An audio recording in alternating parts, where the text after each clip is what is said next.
بسم اللہ الرحمن الرحیم۔ آج 8 سپٹمبر ہے، دن ہے جمعرات کا اور سن ہے 2022۔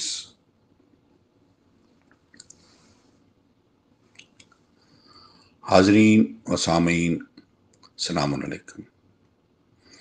آج ہماری دوسری میٹنگ ہے، دوسرا سیشن ہے پوری نوع انسانی کے بنیادی حقوق قرآن کریم کی روشنی میں۔ اس سے پہلے کی سیٹنگ میں نے بیان کیا تھا جو پہلا اصول ہے جو وہ تھا وَلَقَدْ كَرَّمْنَا بَنِي آدَمَ 17/70۔ تو حاضرین سامعین السلام علیکم، میں ہوں محمد طفیل شاد۔ وَلَقَدْ كَرَّمْنَا بَنِي آدَمَ کے سلسلے میں جو آخری ہمارے کچھ جملے تھے اس کو میں دوبارہ دہرائے دیتا ہوں تاکہ ہمیں ہماری آپ کی یادآوری کے لیے کہ اس کا مختصر جو خلاصہ ہے وہ کیا تھا۔ وَلَقَدْ كَرَّمْنَا بَنِي آدَمَ 17/70، اور بے شک ہم نے پوری کی پوری نوع آدم کو واجب التکریم قرار دیا ہے۔ بالفاظ دیگر پوری کی پوری نوع آدم میں اس کے پیدائشی بنیادی حق کے طور پر کوئی فرد بشر ادنا نہیں، نوعی لحاظ سے سب کے سب مساویانہ انداز سے واجب التکریم ہیں۔ کسی بھی فرد انسانیہ کو ملک، قوم، رنگ، نسل یا مذہب و ملت کے فرق کی بدولت ادنا اور ذلیل قرار دینا 100% غلط ہے اور موجب فساد ہے۔ انسانوں کے مدراج میں فرق ان کے اعمال و کردار کے لحاظ سے ہوگا۔ جس قدر کوئی فرد آئین الہی کا زیادہ سے زیادہ فرما بردار ہوگا، اسی قدر وہ زیادہ سے زیادہ تکریم اور تعظیم کا حقدار ٹھہرے گا۔ حتیٰ کہ جو شخص سب سے زیادہ تقوی شعار ہوگا وہ سب سے اکرم یعنی صدر و سربراہ قوم ہوگا، جیسے ارشد اللہ تعالیٰ نے فرمایا ہے کہ اِنَّ اَكْرَمَكُمْ عِندَ اللہِ أَتْقَاكُمْ 49/13۔ بلا شبہ اللہ کے نزدیک تم میں سے اکرم وہ ہے جو تم میں سب سے زیادہ تقوی شعار ہے، مگر نوعی لحاظ سے پوری نوع آدم مساوی طور پر واجب التکریم ہے۔ اس کے بعد جو دوسرا نمبر آ رہا ہے وہ ہے نوع انسانی کا ہر فرد خوراک، لباس، مکان، علاج اور تعلیم کا مساوی حقدار ہے 2/36۔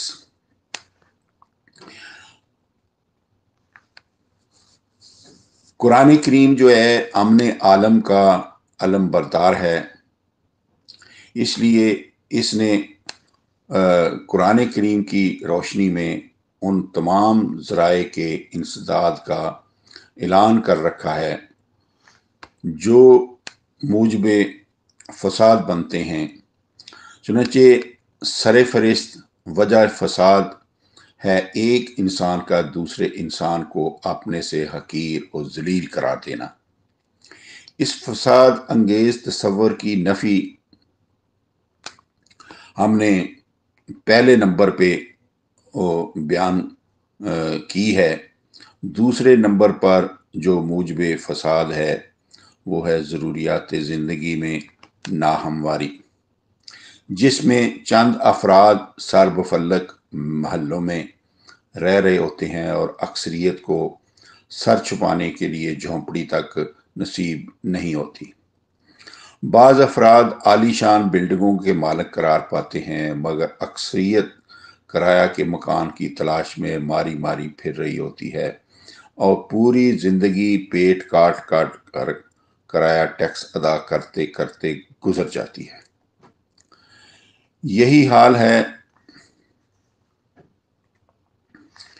دوسری بنیادی ضرورتوں کا، جس میں سر فہرست ہے ضرورت خوراک، جس کا قدرتی انتظام یہ ہے کہ ہر فرد بشر کے پیدا ہونے سے پیشتر نو مولود کے لیے اس کی ماں کی چھاتی پر دودھ کی 2 نہریں بہا دی جاتی ہیں، اور آگے چل کر پورا کرۂ ارض غذائی ضروریات کے لیے ایک بچھا ہوا دسترخوان ہے۔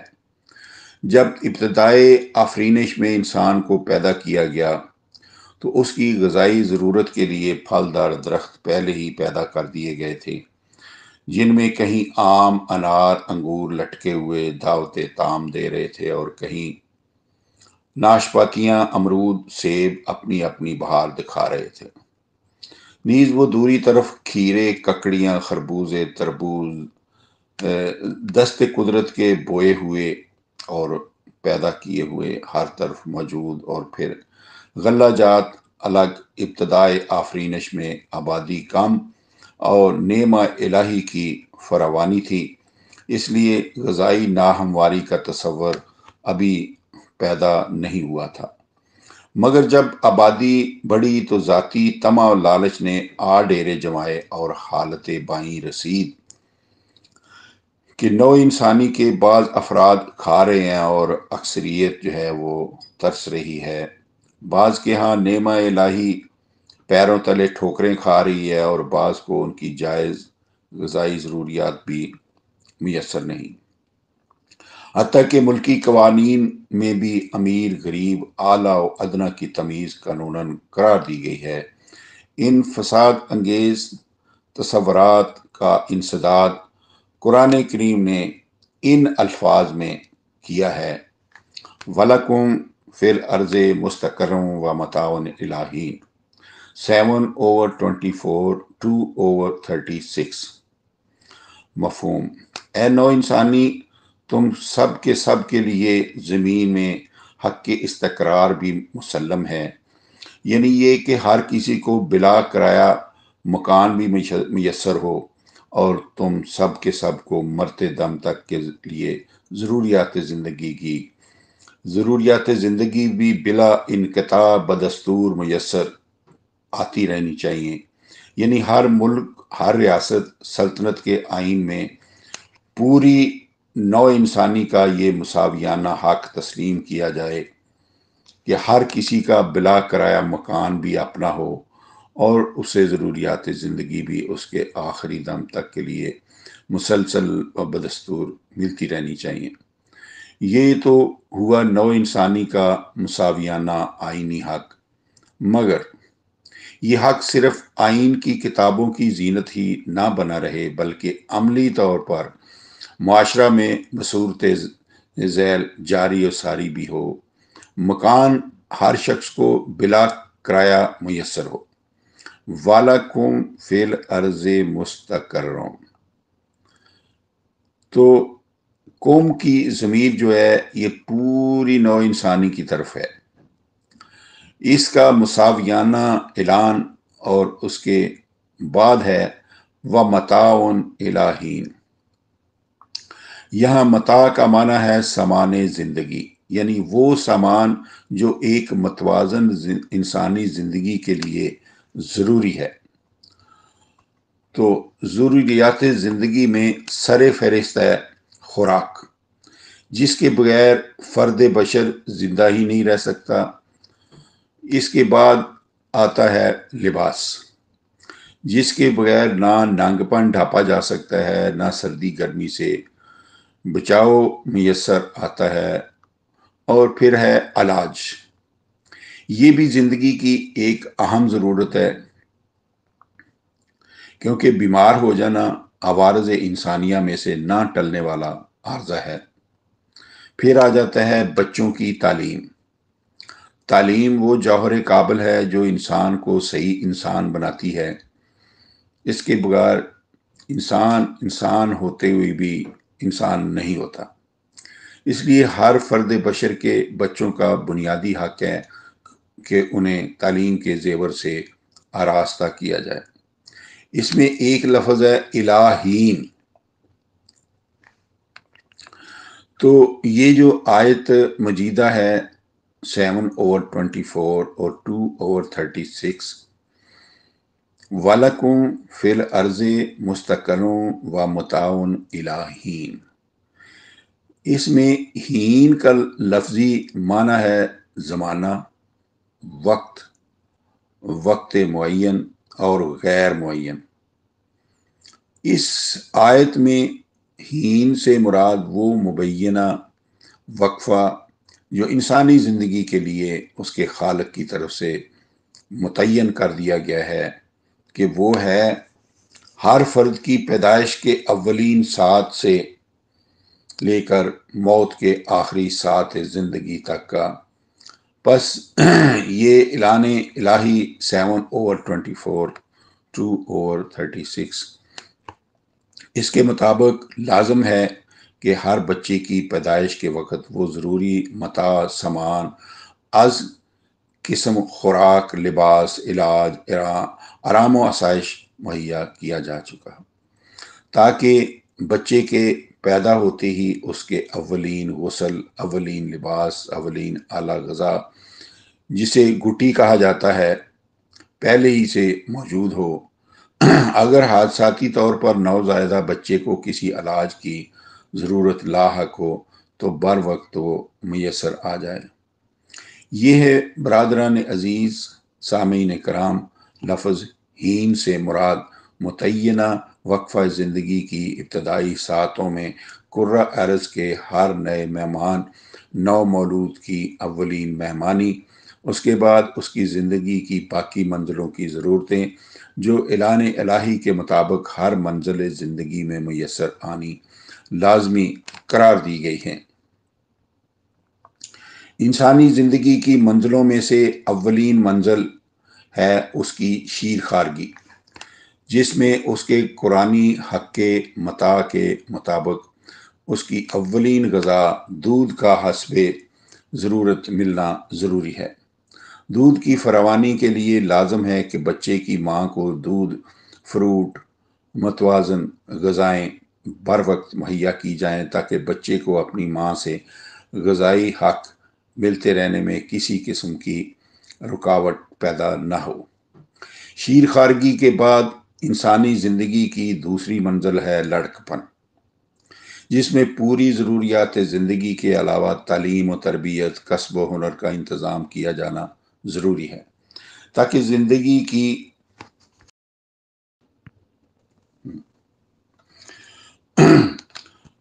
شیر خارگی کے بعد انسانی زندگی کی دوسری منزل ہے لڑکپن، جس میں پوری ضروریات زندگی کے علاوہ تعلیم و تربیت، کسب و ہنر کا انتظام کیا جانا ضروری ہے، تاکہ زندگی کی اگلی منزل جوانی، مسرت اور خوشگواریوں سے معمور ہو۔ جوانی ہی انسانی زندگی کا جوہر اور ماحصل ہے۔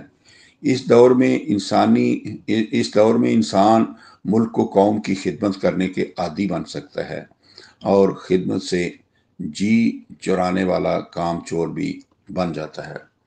اگر جوانی غم و آلام سے مبرہ اور خوشگواریوں کا مرقع ہوگی تو ملک و قوم کی خدمت میں بھی کام آئے گی۔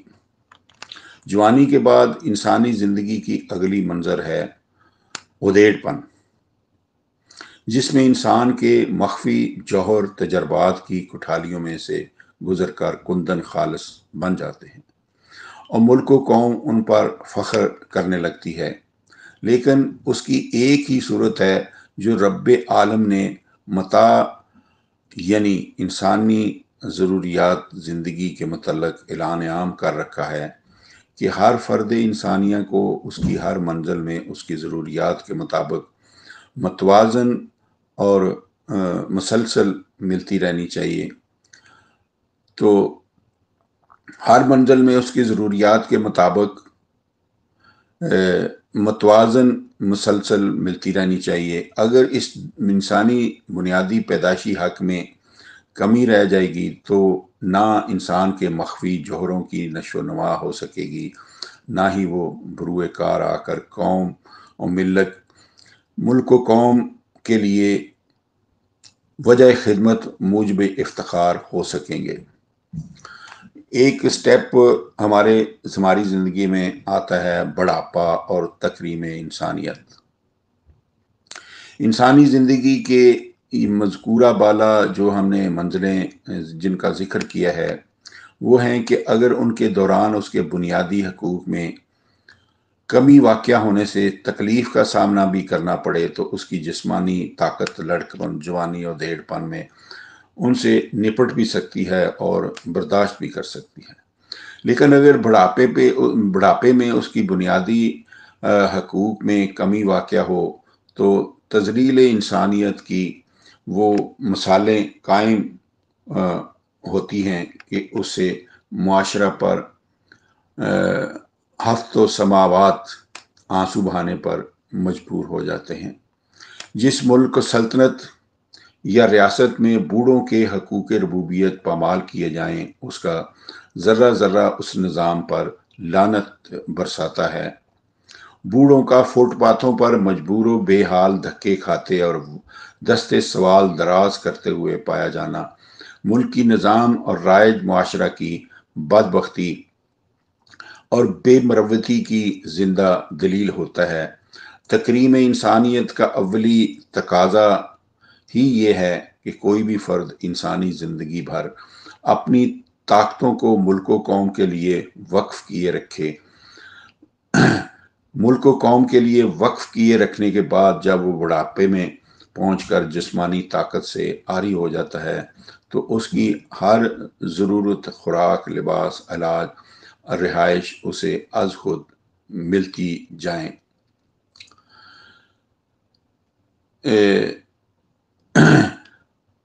اور جیسے کہ چوتھے نمبر پر ذکر کیا جائے گا کہ ان انسانی پیدائشی حقوق کی ذمہ داری مرکزی حکومت پر عائد ہوتی ہے۔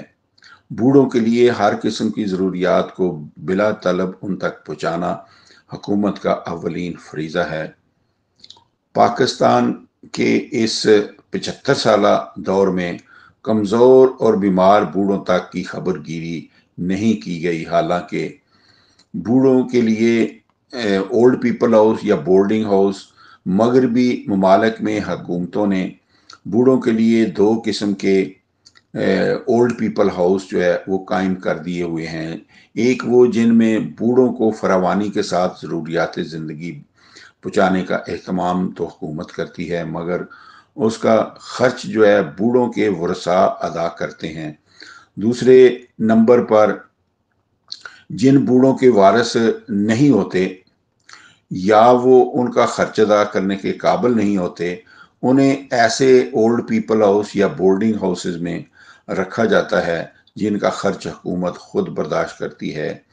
ان دونوں اقسام کے بورڈنگ ہاؤسز یا اولڈ پیپل ہاؤسز میں 2-3 بوڑھوں پر ایک خادم جو ہے، ایک سرونٹ جو ہے وہ مقرر ہوتا ہے جو انہیں باقاعدہ 4 وقت کھانا کھلاتا ہے، اٹھاتا بٹھاتا ہے، منہ ہاتھ دھلاتا ہے، غسل کرواتا ہے اور سیر کرواتا ہے۔ ان کے کپڑے ہر تیسرے دن باقاعدہ بدلوائے جاتے ہیں۔ اگر وہ بیرون شہر کسی مقام کی سیر کی آرزو کریں تو ان کی یہ خواہش بھی کاروں بسوں کے ذریعے سیر کروا کر پوری کی جاتی ہے۔ ان بورڈنگ ہاؤسز یا اولڈ پیپل ہاؤسز میں رہنے والے بوڑھوں کے ورثاء کو بھی اپنے بوڑھے بزرگوں سے ملنے کی اجازت ہوتی ہے۔ اگر بوڑھے اپنے ورثاء کے ہاں جانے اور اپنے بیٹوں، بیٹیوں، پوتوں، پوتیوں، نواسوں، نواسیوں کو دیکھنے کے خواہشمند ہو تو انہیں وہاں لے جایا جاتا ہے۔ یہ ہے تکریم انسانیت کی جیتی جاگتی تصویر جس کے بغیر نہ تو وَلَقَدْ كَرَّمْنَا بَنِي آدَمَ کے قرآنی تقاضے پورے ہوتے ہیں اور نہ ہی وَلَكُمْ فِي الْأَرْضِ مُسْتَقَرٌّ وَمَتَاعٌ إِلَىٰ حِینٍ۔ 7/24 2/36 کی قرآنی منشا پوری ہو سکتی ہے۔ پوری کی پوری نو انسانی کی ہر گونا تکریم بھی مرتے دم تک قائم رہے، اور اس کے ایک ایک فرد کی ضروریات زندگی بھی زندگی کے اولین سانس سے لے کر آخری سانس تک مسلسل و بدستور بلا انقطاع ملتی رہے۔ تیسرا جو اصول ہے وہ ہے تسخیر کائنات پر غور و فکر کرنا انسانی فریضہ ہے، 35/13۔ مگر اس کے ما حاصل پر کسی قوم فرد کو جداگانہ حق کے تصرف حاصل نہیں، اس پر پوری نوع انسانی کا مساویانہ حق ہے، 2/29۔ قرآن کریم نے پوری نوع انسانی کو مخاطب کر کے اعلان کر رکھا ہے، وَسَخَّرَ لَكُم مَّا فِي السَّمَاوَاتِ وَمَا فِي الْأَرْضِ جَمِيعًا مِّنْهُ، 45/13۔ اے نو انسانی، اللہ نے جو کچھ بھی آسمانوں میں اور جو کچھ بھی زمین میں پیدا کیا ہے وہ سب کا سب تمہارے تابع تسخیر کر دیا گیا ہے۔ اس عمل تسخیر میں بھی کسی فرد یا قوم کی جداگانہ اجارہ داری قائم نہیں کی گئی۔ ہر ملک اور ہر قوم کے ہر فرد انسانی کو تسخیر کائنات کا مساویانہ حق جو ہے وہ دیا گیا ہے۔ تسخیر کا معنی اور مفہوم، اس آیت 45 اور 13 میں کائنات کی ایک ایک چیز کو مسخر کرنے کا حکم مضمر ہے۔ سوال پیدا ہوتا ہے کہ تسخیر کا معنی اور مفہوم کیا ہے؟ اس کا جواب 45 اور 12 کے لفظوں میں بھی ملاحظہ فرمائیں۔ اللہ الذی سخر لکم البحر لتجری الفلک فیہ بامرہ ولتبتغوا من فضلہ ولعلکم تشکرون، 45 اور 12۔ اللہ وہ عظیم الشان ذات ہے جس نے اے نو انسانی تمہارے لیے سمندر کے پانی کو مسخر کر دیا ہے، اور اس تسخیر کی غرض یہ ہے تاکہ اس میں اس اللہ کے قانون کے مطابق جہاز چلیں، اور تاکہ تم ان جہازوں کے ذریعے دور دراز کے سفر کر کے اللہ کا فضل تلاش کرو، اور تاکہ تم ایسے بھرپور عمل کرو کہ ان کا بھرپور بدلہ پاؤ۔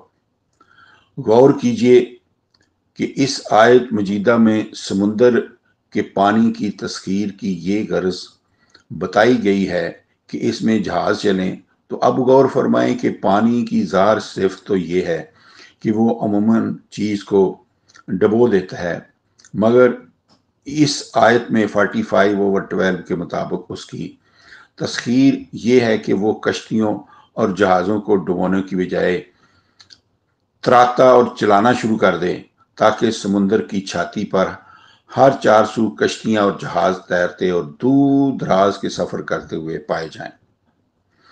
مشاہدہ گواہ ہے کہ نوع انسانی کو سمندر کی تسخیر میں کامیابی ہو چکی ہے۔ اس کی چھاتی پر چاروں طرف بڑے بڑے وسیع اور عریض جہاز مصروف سفر ہیں۔ اس تسخیر کی عملی صورت یہ ہے کہ پانی کی اس مخفی صفت کو، جس کو انگلش میں بائنسی کہا گیا ہے، معلوم کر لیا گیا ہے کہ وہ اس صورت میں بڑی بڑی وزنی چیزوں کو ڈبونے کی بجائے تیرانا شروع کر دیتا ہے۔ اس کی یہ بائنسی صفت یہ ہے، تیرانے کی صفت یہ ہے کہ جو چیز اپنے حجم کے پانی کے وزن سے بھاری ہوگی اسے پانی ڈبو دے گا، اور جو چیز اپنے حجم کے پانی کے وزن سے ہلکی ہوگی اسے اپنی چھاتی پر تیرانا شروع کر دے گا۔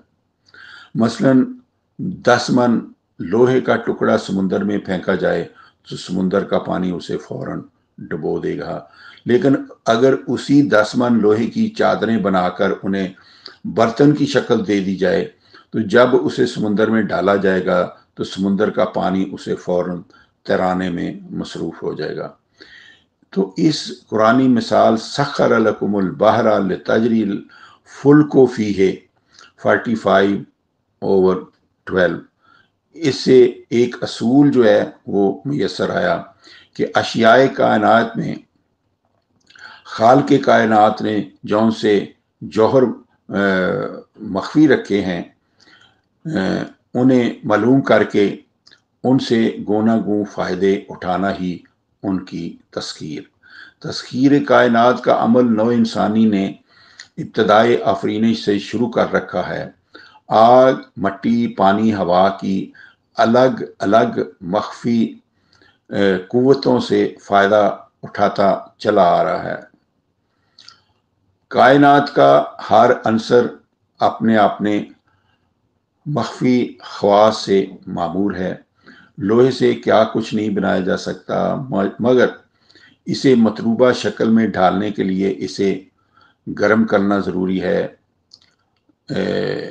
اور یہ ایک پوری ٹیکنالوجی ہے کہ اس کو کس ٹیمپریچر تک گرم کیا جائے، اس کو فورج کرنا ہے، اس کو میلٹ کرنا ہے، یا جیسی یہی اس کے تسخیر کا راز ہے۔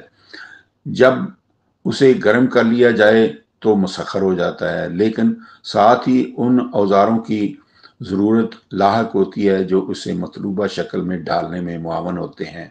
تانبا، سیسا وغیرہ جملہ عناصر اپنے مثمر جواہر کے مطابق مسخر ہوتے چلے جا رہے ہیں۔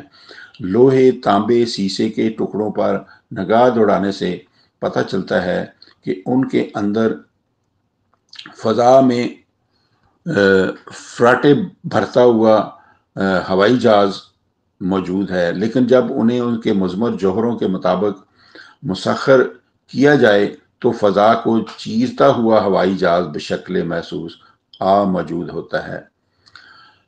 تسخیر کائنات یعنی اشیاء کائنات کے مضمر خاص کے تسخیر کی ادنا ترین مثال وہ جڑی بوٹیاں جنہیں ہم ہر آن پیروں تلے روند کر چلے جاتے ہیں۔ یہ تنکوں اور پتوں پر مشتمل بوٹیاں اپنے اندر کیا کیا جوہر چھپائے ہوئے ہوتے ہیں۔ کیا ان میں سے کسی کے اندر ملیریا بخار کا علاج موجود نہیں؟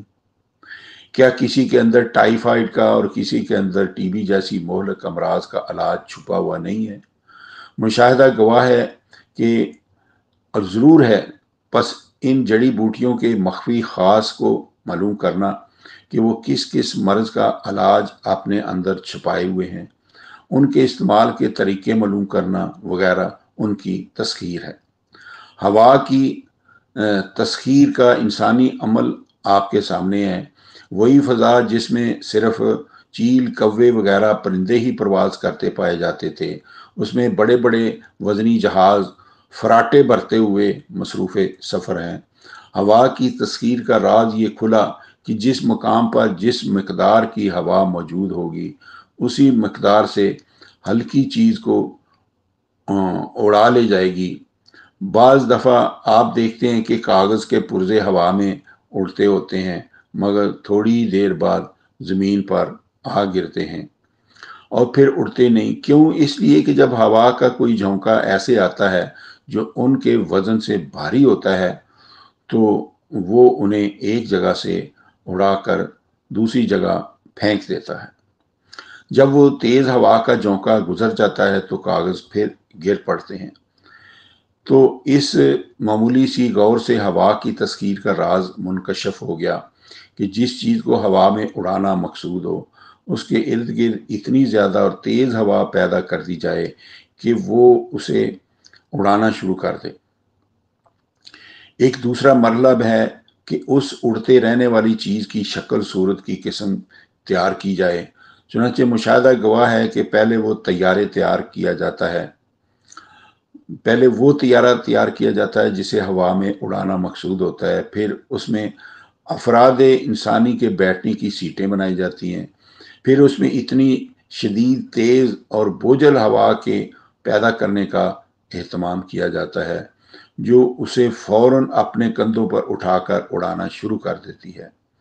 تسخیر کائنات کے عمل پر غور کرنے سے صاف عیاں ہو رہا ہے کہ ہر چیز کی تسخیر کا راز خود خالق کائنات نے ہر چیز کے اندر آپ پیدا کر دیا ہوا ہے۔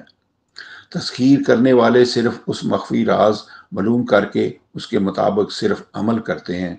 اس راز کے خالق وہ نہیں، اس لیے تسخیر کائنات کے ماحصل کا مالک بھی خود آپ ہی ہے، جسے اس نے افراد و قوم کے حق کے تصرف سے آزاد کر کے پوری نوع انسانی کا حق قرار دیا ہے۔ چنانچہ سورہ البقرہ میں اللہ تعالیٰ نے فرمایا کہ هو الذی خلق لکم ما فی الارض جمیعا 2/29۔ وہ اللہ عظیم الشان ذات ہے جس نے اے نو انسانی زمین میں جو کچھ بھی پیدا کیا ہے وہ سب کا سب تم سب کے لیے پیدا فرمایا ہے۔ اس طرح ہر چیز جو بذریعہ تسخیر ایجاد کی جاتی ہے اس میں پوری نوع انسانی کا مساوی حق ہے۔ مثلا بجلی کو مسخر کرنے والے ابتدائی افراد کو یہ حق نہیں پہنچتا کہ ہر وہ تسخیر برق کے ذریعے حاصل ہونے والے فوائد کو صرف اپنے لیے مختص کر لیتے اور اکیلے اجارہ دار بن کر بیٹھ جاتے۔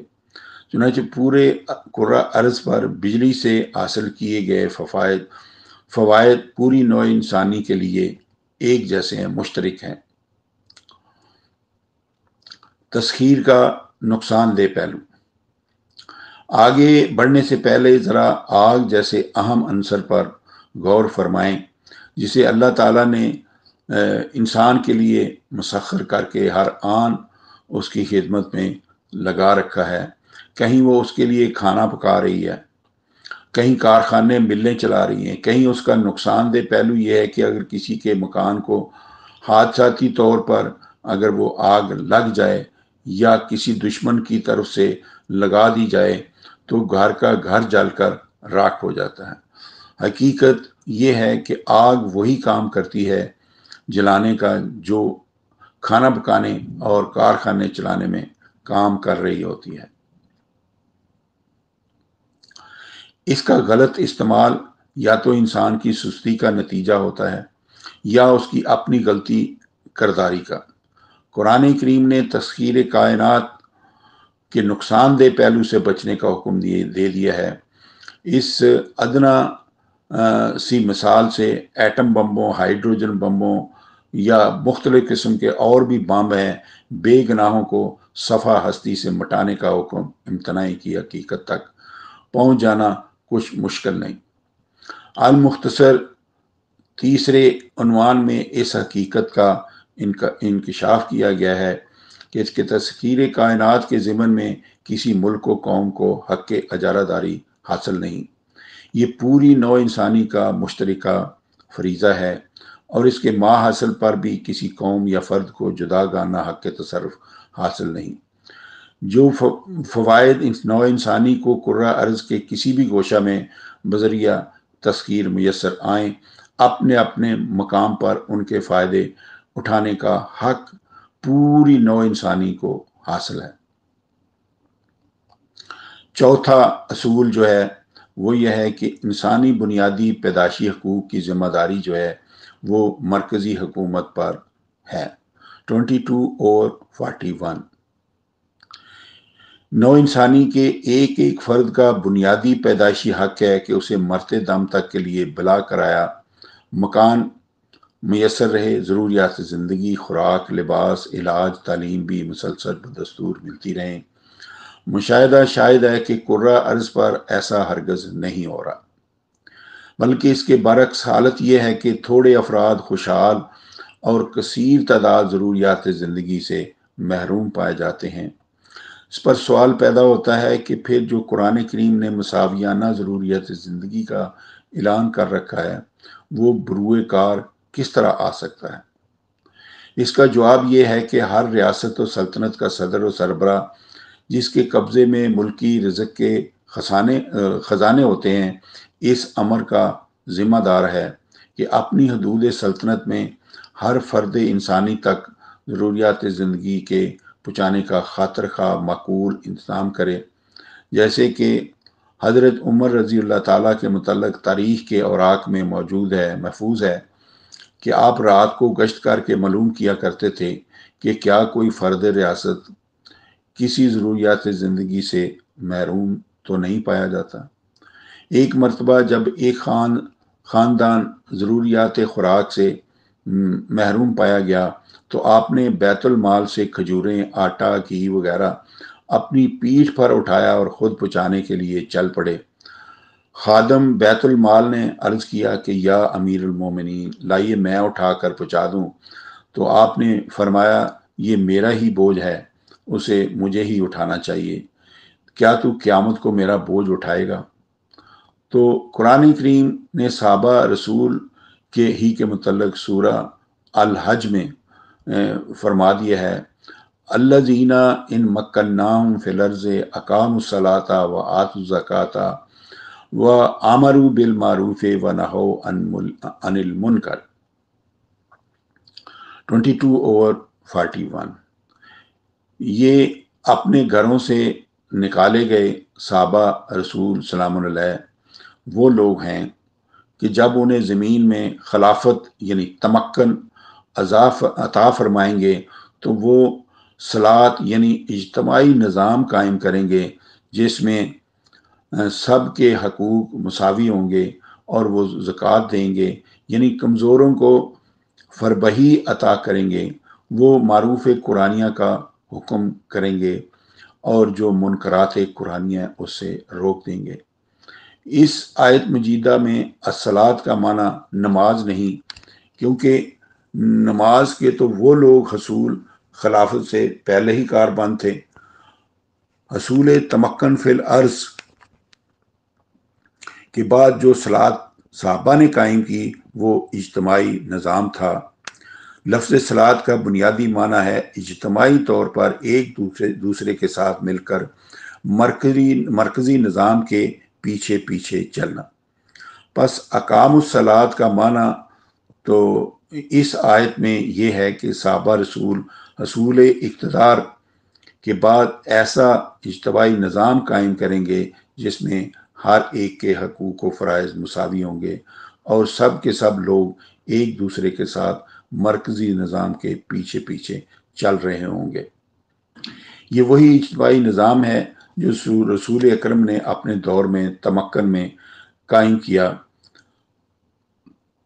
کہ آپ ملک کے صدر و سربراہ ہوتے ہوئے عوامی مکان کے مقیم اور عوامی لباس میں ملبوس تھے۔ اس طرح آپ کو غذا بھی عوامی میسر تھی، آپ کا علاج بھی بالکل وہی تھا جو آپ کے عوام کو میسر آتا تھا۔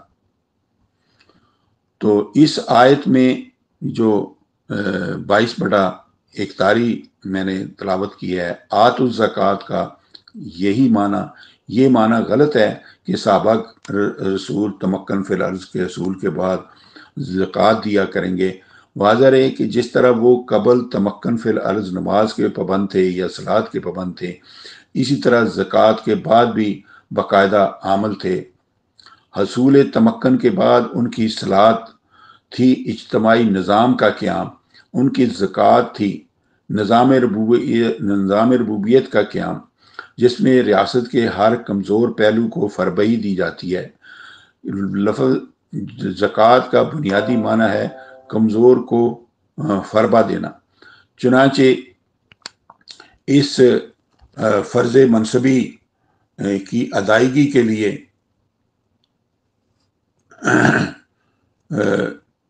حضرت عمر رضی اللہ تعالیٰ کا واقعہ بطور ثبوت کافی ہے کہ آپ ان افراد کو جو محروم ضروریات پائے جائیں ڈھونڈ کر ضروریات زندگی پہنچایا کرتے تھے۔ لفظ زکوٰۃ کا 6 حرفی مادہ ہے زے، کاف اور واو۔ تو زکو اس کا بنیادی معنی اقتصادی بدحالی سے پاک کرنا ہے۔ آپ 9/103 میں ملاحظہ فرمائیں، خذ من اموالہم صدقۃ تطہرہم وتزکیہم بہا۔ اے رسول، ان کے مالداروں سے صدقہ وصول کریں اور اس صدقہ کے مال کے ساتھ ان کے ناداروں کی طہارت فرمائیں اور ان کے دبلوں کو فربہی دیں۔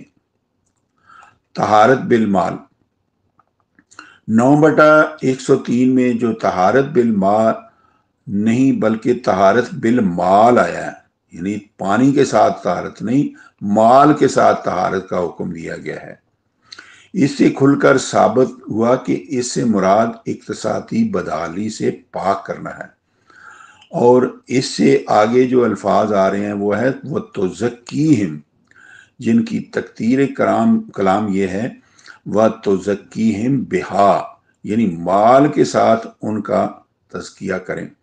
جس طرح طہارت بالمال سے اقتصادی بدحالی کا دور کرنا مراد ہے، اسی طرح تزکیہ بالمال سے مراد ان کی دبلوں کے ساتھ فربہی دینا، یعنی انہیں وہ ضروریات زندگی بہم پہنچانا جن کے نہ پہنچنے سے وہ کمزور اور دبلے ہو چکے ہیں۔ مختصر یہ آیت 22/41 میں صحابہ رضی اللہ تعالی عنہم کا فریضہ بتایا گیا ہے کہ جب انہیں تمکن فی الارض یعنی خلافت فی الارض نصیب ہوگی تو وہ اپنے فرض منصبی کی ادائیگی کے طور پر ایسا اجتماعی نظام قائم کریں گے جس میں خود بھی عوام کی حیثیت کے مالک ہوں گے، تو نہ ان میں کوئی آقا ہوگا نہ غلام، نہ کوئی اعلیٰ ہوگا نہ کوئی ادنا، اور وہ زکوٰۃ ادا کریں گے، یعنی معاشرے کے کمزوروں کو فربہی عطا کریں گے۔ پس نوع انسانی کے مساویانہ پیدائشی بنیادی حقوق کی ذمہ داری مرکزی حکومت پر عائد ہوتی ہے کہ وہ ایسا نظام قائم کرے کہ نہ کوئی فرد بشر بے مکان ہو، نہ بھوکا ہو، نہ ننگا، نہ بے علاج، بلکہ ضروریات زندگی ہر فرد معاشرہ کو بدستور آخری دم تک ملتی رہے۔ اب جو 5واں ہے، میں سمجھتا ہوں آج کا جو ہے آج کا جو سیشن ہے وہ کافی لمبا ہو گیا ہے، تو انشاءاللہ 5واں جو اصول ہے بنیادی حقوق جو ہے میں آئندہ سیشن میں بیان کروں گا۔ آج کے لیے اتنا ہی، تو سامعین کرام وما علینا الا البلاغ، فی امان اللہ۔